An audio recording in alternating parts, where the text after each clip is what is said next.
মচ্চদ নিয়ে যায়, নিয়ে ওরা আর কি যত যুবক আপনার পুলিশ করিম, ওরা পুলিশ করিম আর আপনার ওই যে জালাল মেম্বারের মাদক জালাল মেম্বারের ছেলে হেলাল মতকুর, ওরা আর কি মদ নিয়ে বর্ডার থেকে তারা মদ নিয়ে তারা যুব সমাজ তারা নষ্ট করে, চাঁদাবাজ করে, যত গাড়ি ঘোড়া আছে তারা গাড়ি ঘোড়া আঁকে তারা টাকা উদ্ধার করে চাঁদাবাজ করে। এদেরকে একটা সুস্থ একটা বিচার হওয়ার চাই আমরা। সবকিছু নিয়ে নিছে, তারপরে প্রতিবাদ করার কারণে এখন পর্যন্ত সে গ্রেফতার হয়েছে না, কিন্তু বাবের প্রভাবে বাবের এই দলীয় প্রভাব কাটাইয়া সে পুরা মনে করেন 2 নং জৈন্তাপুর ইউনিয়নের ভিতরে সব জায়গায় সে ওপেন চাঁদাবাজি করতেছে। আমাদের সবার আজকে সুশীল সমাজ, ছাত্র সমাজ সবাই একত্রিত হয়েছি, আমাদের সবারই একই দাবি, আমাদের নেতা জনাব তারেক রহমানের নির্দেশ, এই দেশে কোনো চাঁদাবাজ কোনো মাদকখোর থাকতে পারবে না। সে দলের নাম ভাঙিয়ে দলের ইজ্জত সবকিছু নষ্ট করে সে ওপেন চাঁদাবাজি করতেছে। আমাদের এই সুশীল সমাজ, ছাত্র সমাজ সবার একই দাবি, তারে দ্রুত আইনের আওতায় নিয়ে আসা হোক। সে এই যে শ্রমিকের উপরে ওপেনলি হামলা করছে, গাড়ি ভাঙচুর করছে, এই থানায় মামলা দিন আছে, এখনো মামলা চলমান, মামলা মনে হয় এফআইআর হয় নাই। আমাদের প্রশাসনের কাছে একটাই দাবি, এই চাঁদাবাজে অতি দ্রুত আইনের আওতায় নিয়ে আসা হোক।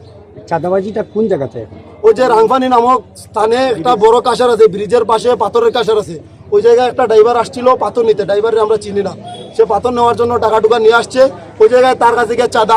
মানে দাবি করছে, ও না দেওয়ার কারণে ওর গাড়ি ভাঙচুর করছে, ওরে মারধর করছে, তারপরে ওর টাকা মোবাইল সব কিছু নিয়ে নিছে। টাকা না দেওয়ার কাছে সে নেশাগ্রস্ত অবস্থায় 24 ঘন্টা থাকে। তার বিরুদ্ধে প্রশাসনের কাছে অভিযোগ জানানো হয়েছে, তারপরে থানায় মামলা করা হয়েছে, শ্রমিক বৃন্দর মারফতে মামলা করা হয়েছে, শ্রমিকরা মামলা করছে তার বিরুদ্ধে। আমরাও আজকে এলাকা সবাই সুশীল সমাজ, ছাত্র সমাজ সবাই একত্রিত হয়েছি। আমাদের কথা হলো আমাদের এলাকায় যাতে এই ধরনের ঘটনা বিগত কোনোদিন আমাদের জন্মের পর থেকে এগুলো শুনি না, আমরা নতুন শুনছি। আমাদের কথা হলো সে দলীয় প্রভাব কাটাইয়া ওপেনলি চাঁদাবাজি করতেছে,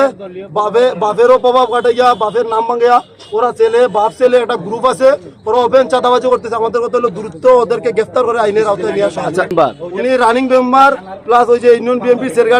সেক্রেটারি, এই নাম ভাঙাইয়া উনি ওপেন চাঁদাবাজি করতেছে। আমরা এটা ওদের দলের হাইকমান্ডে জানাইছি, ওদের দলের সভাপতি সবাই জানাইছি, ওপেনলি সে চাঁদাবাজি করতেছে। আমার নাম মোহাম্মদ মঈনুদ্দিন। তা আমার দাবি হইলে এটাই প্রশাসনের কাছে, এলাকার জনগণের কাছে, মাননীয় মহোদয় এমপির কাছে, যে সুষ্ঠু বিচার হইতো। আমার সাথে শ্রমিক ভাই হে আইসে পাথর নিত, আমি এখানে যাওয়ার উদ্দেশ্য আমার পাশে ওই ঘটনাস্থলে পাশাপাশি আমার বাড়ি। তখন আমি চিল্লাপাল্লা হুনিয়া ঘুম থেকে উঠে আইছি, আইয়া দেখছি যে আমার সাথে এক শ্রমিককে এরা মারপিট করতেছে। করিম নামে একজন এ ছিল বিজেপির লোক, চাকরি ছাড়ি আইছে। আর ওই বিরাইমারার জালাল মেম্বারের ছেলে হেলাল নাকি হেলাল, তারা কিসের টাকা চায় আপনাদের কাছে? ওরা ওই বালুপতি চাইছে 500 টাকা। আর বালুপতি বলতে প্রতি গাড়ি গাড়ি প্রতি 500 টাকা তারা সাদা দেওয়া লাগে,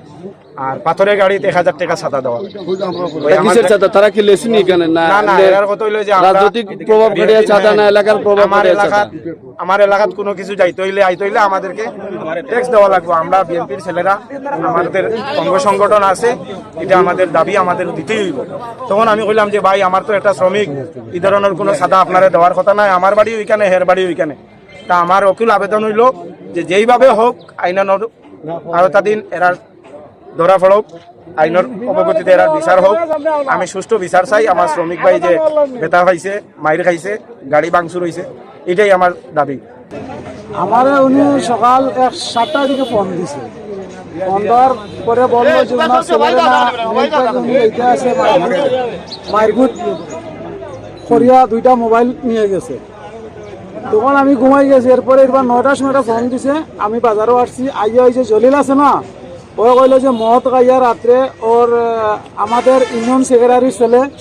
হেলাল আহমদ আর লগে করিম পুলিশ, ওরা রায় দিয়ে তার যা ভুক পালাই তারে মারপিট করছেন। এর বাদে আর মনির করে আর একটা ছেলে ওরে মারপিট করছে। তখন আমি ফোন করে কইলাম যে তোমার ছেলে মহৎ গাইয়া মারপিট করছে, ওই রাজপানি একটা নদী মেইল একটা 2টা না একটা গাড়ি লোড, ওইখানে সাদা 5 লাখ টাকা তারা 5 লাখ চাঁদাবাজি করে নিল তে তো মারবো তে তুমি এখন আও জনতা যাইতে ড্রাইভার হলে তারা যাইতে দিতরা না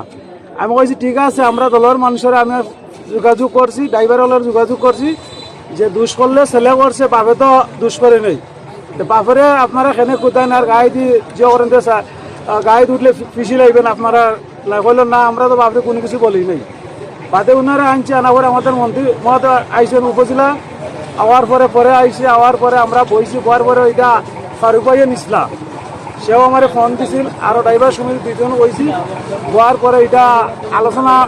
মাধ্যমে শেষ করালে হে হয়েছে বাবা আমি কোনো মামলা করতাম না আমার জেলা অভিযোগ আমি কইছি ঠিক আছে তোমার যদি মোবাইল নেওয়ার থাকে যে নেতে বর এটা পরিবেশ করো আমাদের আরও সিনিয়র নেতা ভিতরে আছে তারারে লইয়া সব বউ এরপরে কালকে আমার রাত্রে হুমকিতে যে তোমার ছেলে নাকি মারছে আমার ভাতিজা মারছে কিন্তু এই আমাদের সেক্রেটারি জালাল হ্যাঁ কয়টা লাশ পড়বে বললাম তুই 70টা লাশ ফেলা আমরা এতে আয় যায় না তোর ছেলেরে বাঁচাইতে কি আমার ছেলের মাথা বাড়ছে ছাতাবাজি তোরে ছাতাবাজি মারতে মানসিকটা কম মারেনি তখন কালকে এবার সন্ধ্যা দিকে আমার এবার কইছে থানা জয়ন্তা যাওয়ার লাগে জয়ন্তা কি তার বাপদাদার দেশ নি সে তো কুমিল্লাতে উঠিয়া আইছে তার বাপদাদা আমার বাপদাদা অথচ জন্ম থাকি মালিক আমরা এ আমার হুমকি দিয়ে জয়ন্তা আমার ছেলেরে পাঠাইতাম কালকে আমি আমার ছেলেরে কই যাও যদি তুমি মরি যাও তোমার লাশ আমরা আনবো ছাতাবাজির কাছে কোনোদিন মাথা নত করিও না। আচ্ছা আপনাদের তো ওই ইউনিয়ন সেক্রেটারি বর্তমান মেম্বারও আপনাদের দলের সেক্রেটারি আপনার দলের কোনো পদে আছেন? আমি আগে দীর্ঘদিন সভাপতি আসলাম 5 নম্বর ওয়ার্ডের সেক্রেটারি আসলাম দায়িত্ব আছেন না এখন দায়িত্ব নয় মাঝে আমাদের যেহেতু আপনি দলের তো নিবন্ধিত কর্মী আপনার তো উপজেলা বিএনপির কমিটি আছে ইউনিয়ন বিএনপির সেক্রেটারি ছাড়া সভাপতি আছে তারা নাকি তার বিষয়টা অবগত করছেন বা লিখিত কোনো আমাদের উপজেলার সভাপতিরা অবগত করা হয়েছে এর বাদে বর্তমান যে আপনার যুবদলের সভাপতি ফারুক ভাই কখনো হয়েছে না কমিটি ভাঙ্গ হয়েছে আগর কমিটি তাণ্ডব অবগত করা হয়েছে দলীয়ভাবে কোনো লিখিত দিচ্ছেন না নেতা তার পিছিয়ে যেহেতু আপনাদের আমরা জানি যে আমাদের প্রধানমন্ত্রী বর্তমান প্রধানমন্ত্রী তার কিন্তু এই যে দুর্নীতি এবং চাঁদাবাজদের বিরুদ্ধে তার অ্যাকশন দ্রুত হয় তো এই বিষয়টা আপনারা যে দলের যে দায়িত্বশীল যারা আছেন তারা বরাবর তো লিখিত দিলে আশা করি তো এটা কোনো ব্যবস্থা হওয়ার কথা না আমাদের ইউনিয়নের উপজেলার সিনিয়র সভাপতি আব্দুল্লাহ খাতিরা লইয়া গেছি তাই নির্বার ইউনিয়নের সভাপতি তাই আমাদের লোকে আসলা তাই আমার একটা আসাইছেন যে ফারুক ভাই আমাদের সিনিয়র নেতা তাই ফারুক ভাই বইয়া এগুলা শেষ করে দিবা কালকে পরে কি হয়েছে আমি আর আমারে জানাইছেন না এখন মামলার অগ্রগতি কিটা মামলার বিষয়টা আমি পুরা সঠিক হইতাম পারতো না সকালে আমি ফজরের নামাজ পড়ি আইছি মসজিদ থেকে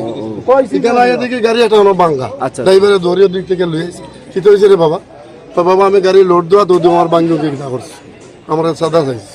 সে যে করিম নামে আরো আসিল ওই যে জলাল নম্বরের হেলা হেলাল রাখে আরো একজন খেয়ে আসিল বলে 2-3 জন আছে অবস্থা কিন্তু আমার গাড়ি ভাঙ্গিয়ে কিনা করছি ক্লাসটা ভাঙ্গা দেখছি আমরা তো আমরা চাই আর এই ধরনের চাঁদাবাজ আমরা এলাকা থেকে অতীতে আপনার এলাকার এরকম যেটা করিম অটো থাকে সবসময় নেশাগ্রস্ত থাকে না না নেশা সবসময় এরকম আগে চাঁদা দাবি করছেন কারো কাছে এরকম করছে না তবে ইদানিং বা এরকম ঘটনা আপনাদের এলাকাতে আর কেউ হয়েছিনি কেউ চাঁদা করছে না এখন বর্তমানে আপনাদের এলাকাবাসীর কাছ থেকে এলাকাবাসীর দাবি কি আমরা দাবি তো এগুলা মুক্ত হইতো এগুলা শেষ হইতো চাঁদাবাজ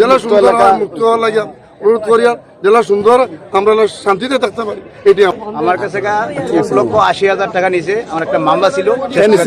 কে নিছে এই টাকাটা জালাল মেম্বার গেছে বাদ আপনার নাম আমার নাম জাকির হোসেন কিসের জন্য টাকা দিচ্ছেন একটা মামলা আমার ছিল মামলা শেষ করার জন্য পরে আমি জেল খাটা লাগছে টাকাটা দেওয়া হয়েছে না মানে আপন মীমাংসা লাগে নিছে হ্যাঁ দিছে না টাকাটা পরে দেওয়া হয়েছে না টাকা ডকুমেন্ট আছে নি আপনার ডকুমেন্ট আমার 50 মধ্যে সাক্ষী আছে এখন টাকাটা দেয় না না দেয় নাই আচ্ছা এই ঘটনা যে চাঁদাবাজির বিষয়টা কি জানেন আপনি বা কি চাইতেছেন চাঁদাবাজ করে তারপরে চাঁদাবাজ করায় এদের মাধ্যমে এই এলাকায় এরকম ঘটনা ঘটতেছে তো প্রশাসনের কাছে কি চান আপনারা প্রশাসন আমাকে বিচার করে না বিচার চাই আমরা